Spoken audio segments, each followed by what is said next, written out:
everybody, and welcome to this week's episode of the Ratliff Mandolins weekly production diary.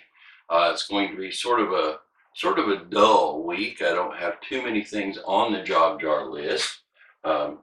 Primary job number one are these two mandolins number 7 and 8 in the batch, and we're going to get the clear coat finish on these things, and that process just involves shooting proper number of coats of finish, and then sanding that off, shoot another coat of finish, sand it again with finer grit paper, and so on and so forth until we are satisfied that we've got a nice coat of clear lacquer finish on these things. And then I'm going to let them hang and cure, and that will all take place this week.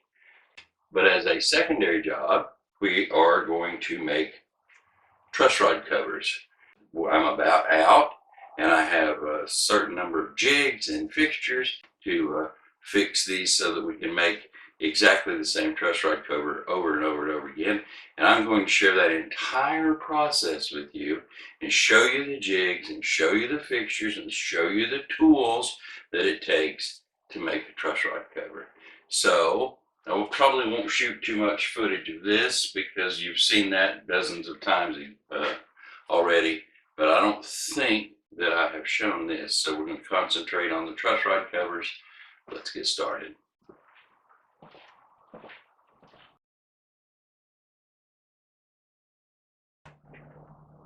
Let me start by saying, as you can see there, we have a large section of the floor cleared off with a fresh coat of paint on it.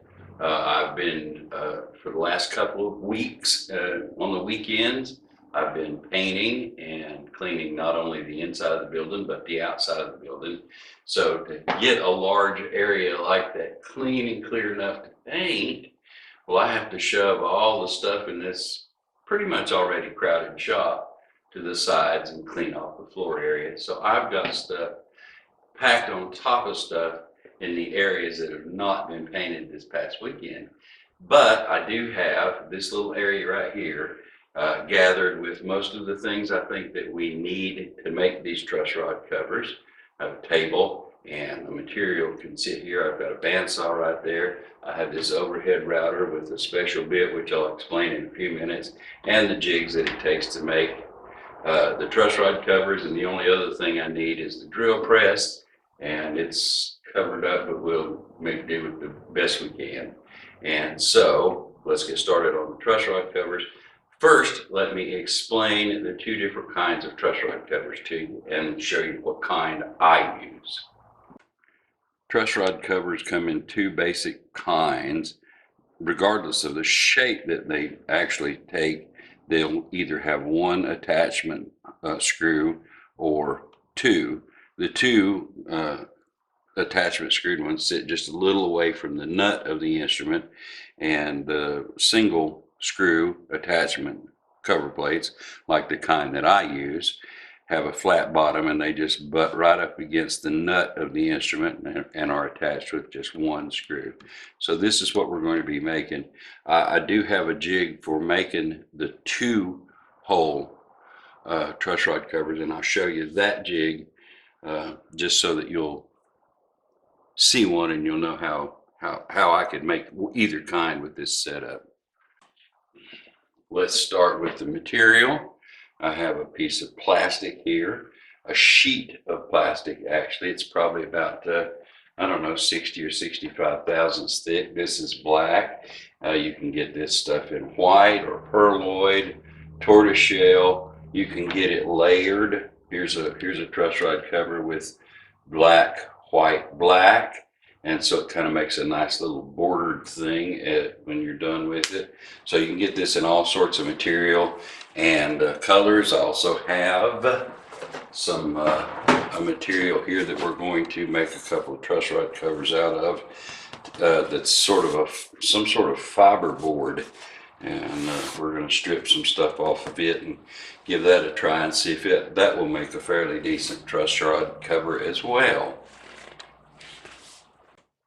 Now the idea here is to take this material and cut it into strips like this, and then attach it here to these forms, these jigs, and run it through this cutter head right here to get it shaped. So let's start with cutting it into strips. I have a wooden fence clamped down to this bandsaw, and we are just very gently going to saw out some of these strips.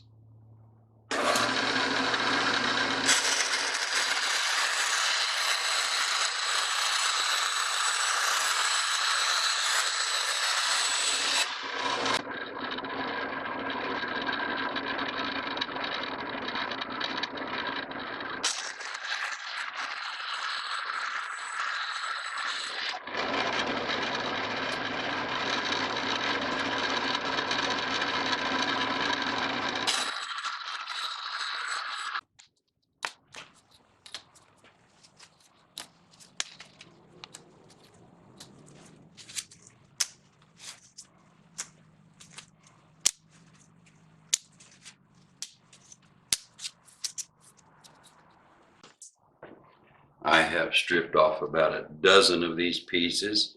About half of it is that plastic and the other half is that fibrous material.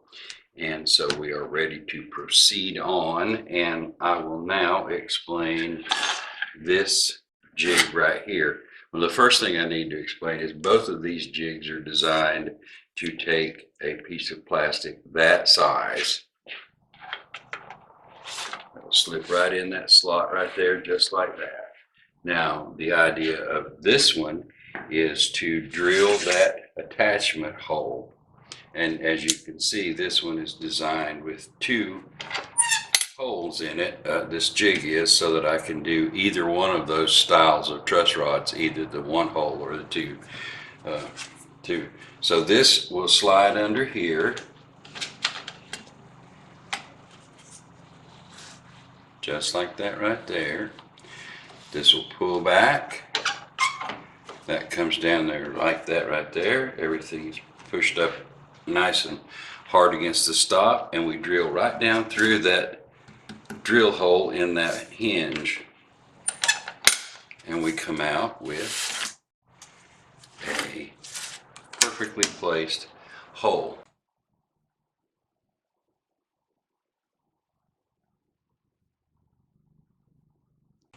So let's just do one, and you can watch that happen.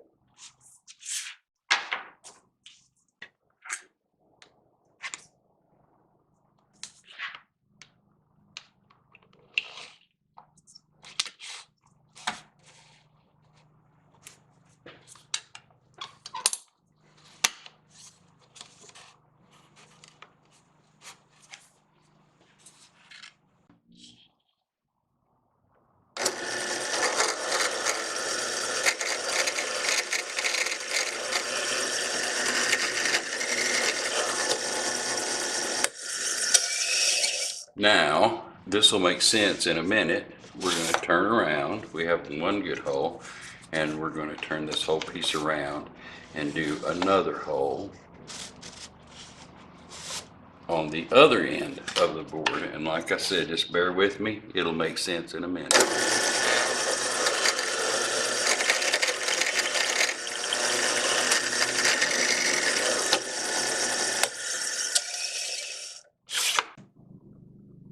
Okay, let me explain this jig right here.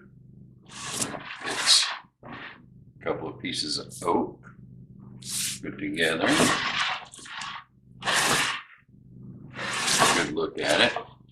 This thing comes off. Now we have a shape up here, and this is Corian that's shaped exactly like I want this truss rod cover.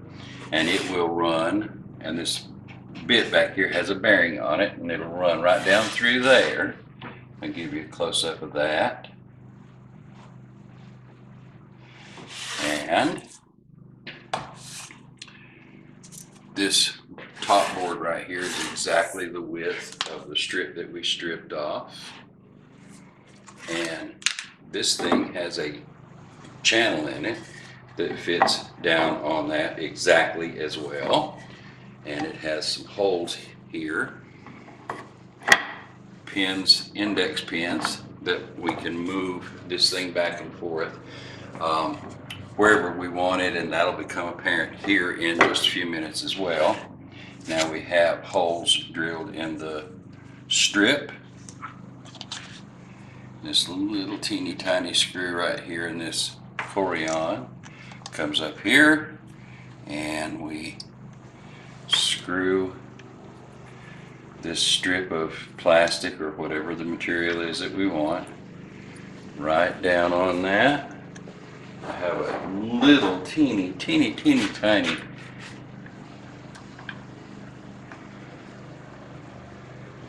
Allen head screw or Allen wrench on that.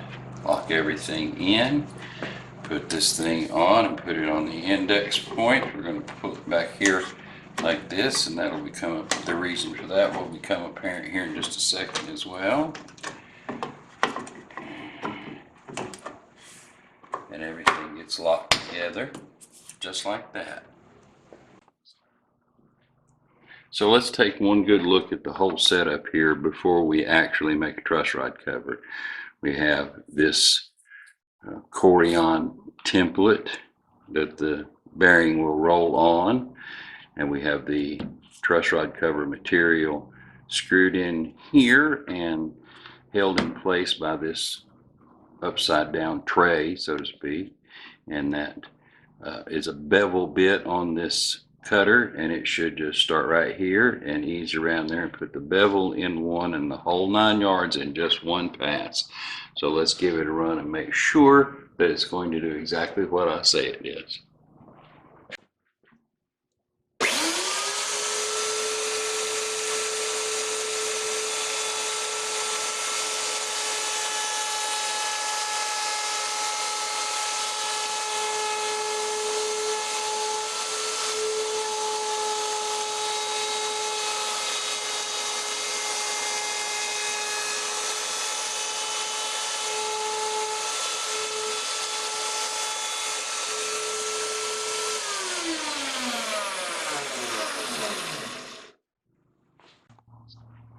So here's what we've got so far. We are shaped good. Don't mind all that fuzz. That'll sand off here in just a second. But first, it is now time to cut this truss rod to length.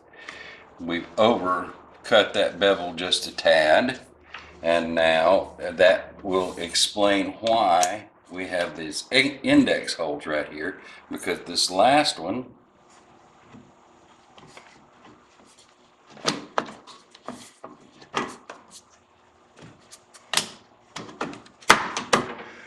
puts this end of this board right here at the exact length I want that truss rod cover to be. And I have one of these very thin blade Japanese saws, and you noticed earlier that this board right here is angled back, which kind of matches the angle on the peg head as it goes up against the nut. So I just lay the saw right here against that board, so it's going to cut an angle cut on the back of this truss rod cover very gently.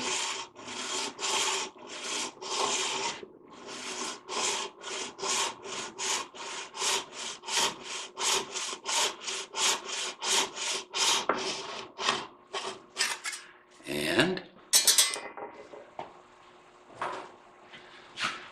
with the exception of sanding off that fuzz,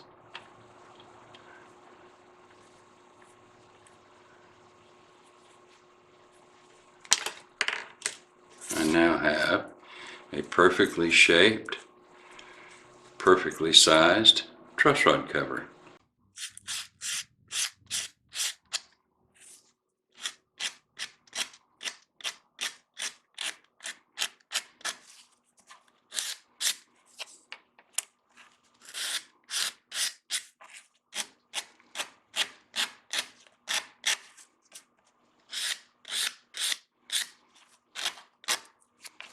There we go. perfectly shaped truss rod cover.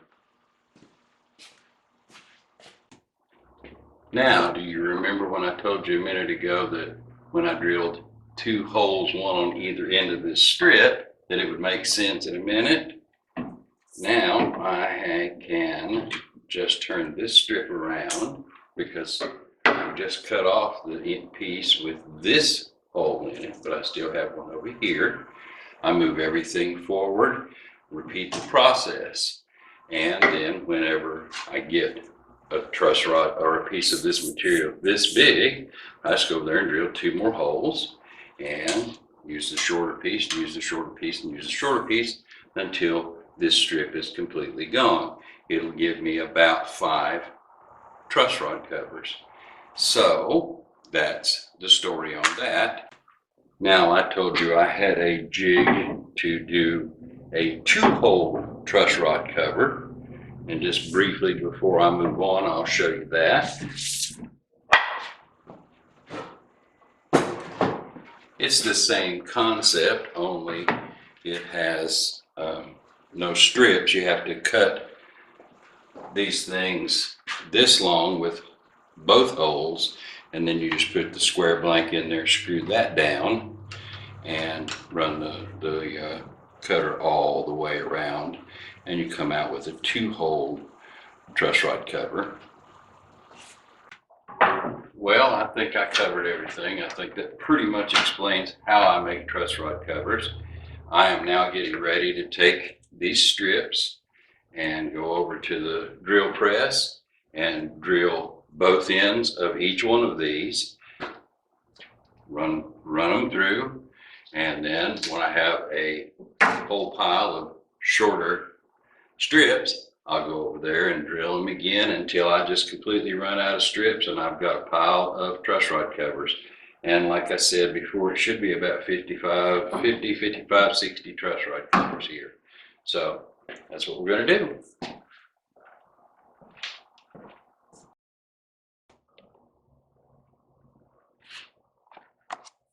Okay, so I'm done with all of those truss rods. The final count amount was, I think, 35 of those fiber ones and 28 of the plastic ones. So I was pretty close to my estimate about how many I was going to get.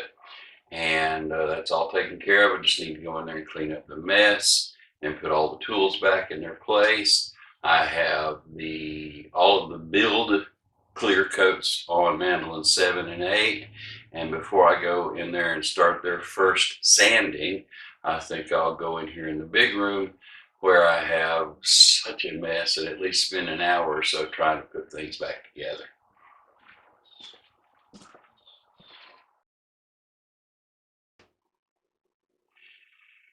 It is now pretty late on Friday evening, and in addition to the work on the truss rod covers that you've been watching, also this week I spent a little bit of time each day in the big room there cleaning up and straightening up and doing everything that I could do to kind of prepare for this weekend's work in my ongoing spring cleaning project. And I also got the final coats of finish on Mandolins number 7 and 8. And they're hanging there just much like Mandolin number 6 was just an hour or so ago. But now I got the finish on those.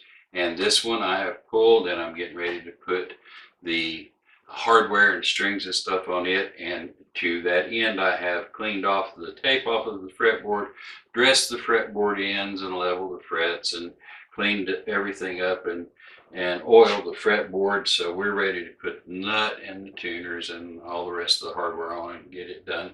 But we won't get to that until next week, so I'll invite you to come back next week for the next episode of the Ratliff Mandolins Weekly Production Diary, and we'll get this one at least strung up and you can hear a tune on it. And let's not forget that we still have Mandolins 9 and 10 to put finish on, and so I imagine that we'll spend some time next week working on those as well.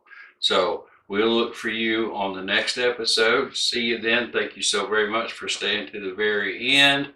Hit the like and subscribe, and as they say, ring the bell, but I've never done that, so I really don't exactly know what that means. But if you'll hit it so that there's a bell on your end, then you'll know every time I post a video. So do that as well. Thanks again. See you next time.